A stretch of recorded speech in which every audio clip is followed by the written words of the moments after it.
Hello, welcome back to my channel. This is a video on how you can save money when traveling, because we all know it can get a little bit pricey, and I'm always being asked, how do you travel cheaply, or do you spend lots of money on traveling? No, don't spend lots of money on traveling.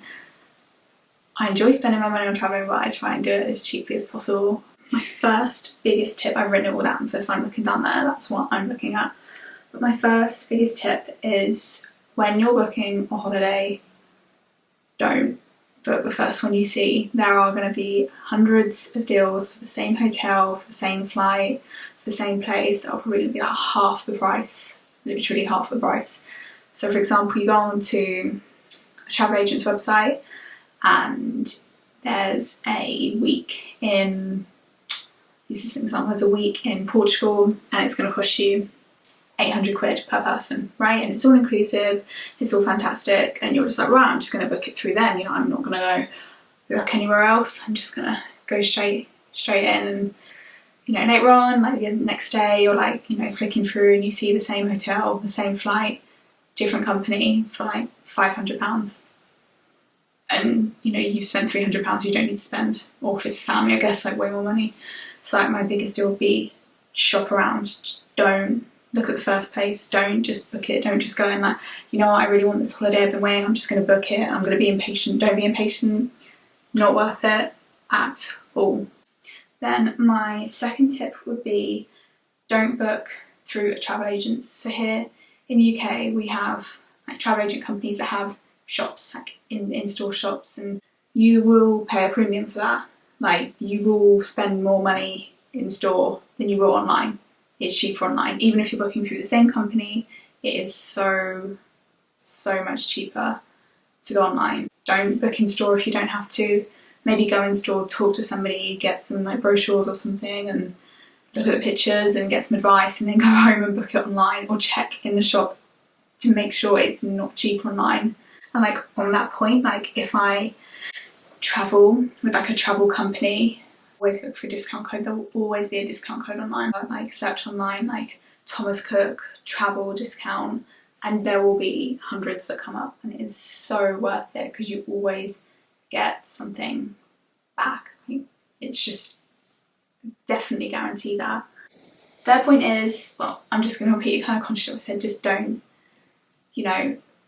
maybe, unless you really feel you have to book it all in one go, you don't need to book it all in one go.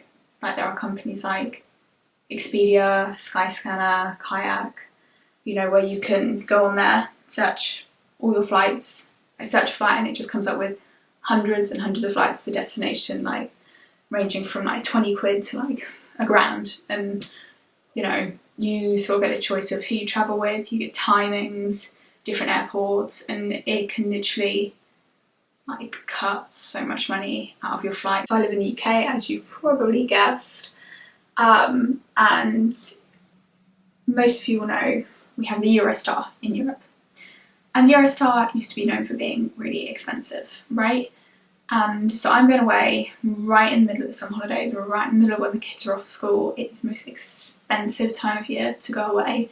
Literally prices double, not being over dramatic. I looked at a holiday the other day that I could do in October or do now, and it was actually half the price in October, which is ridiculous. So I'm going off to France, and I was looking at flying because it would take me like an hour and a half to get there on the plane.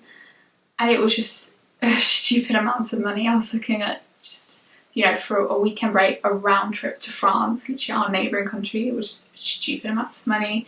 So I thought, right, how else can I go? I really want to go, I really want to go at this time. It works really well for me. So I thought, I'm going to go onto the Eurostar website and see how much it will cost me to go via Eurostar.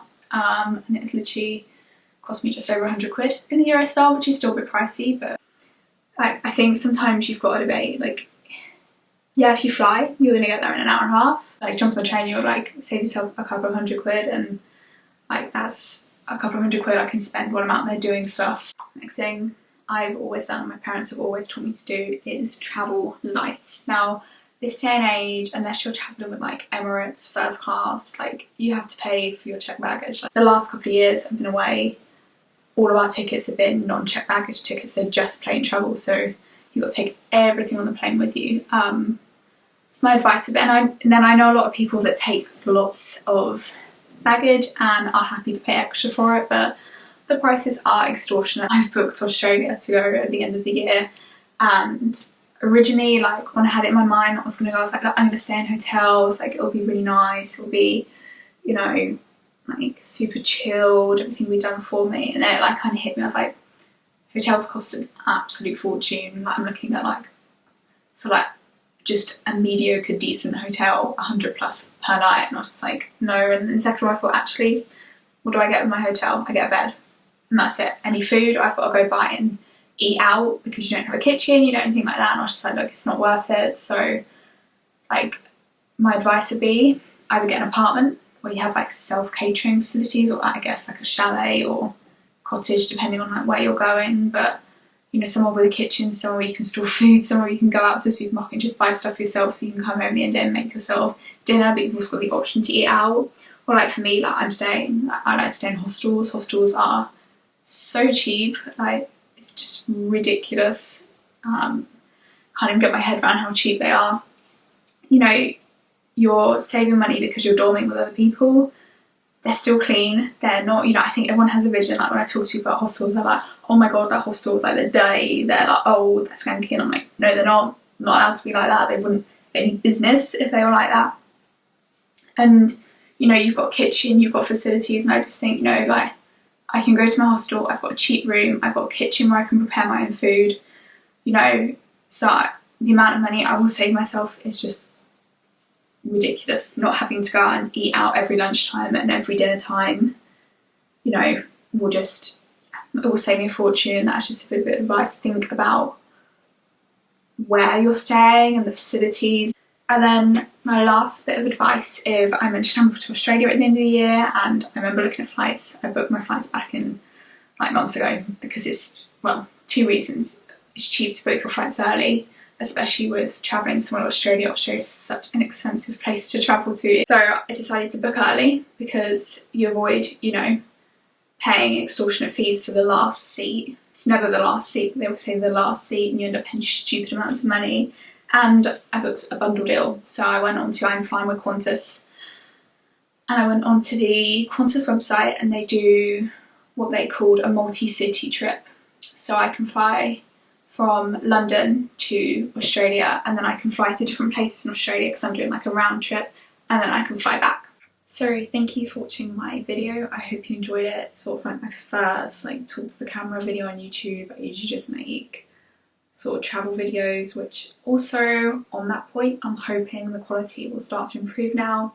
I got a new camera, I got a GoPro. Originally I was using, like, this really cheap camera, which did, you know, it did what I needed it to do, but then it broke because I took it in the water and the case didn't work, and so I ended up getting a GoPro because I was like, I haven't got to worry about things like that. And I'm hoping the quality will improve. I'll have one of those back up, like, sort of, I guess, start of September when I get back from France, and fingers crossed they look a whole lot better than what they used to do. And yeah, I hope you enjoyed this video. If you did enjoy, please subscribe to my channel and please like it, and I hope you come back for the next one.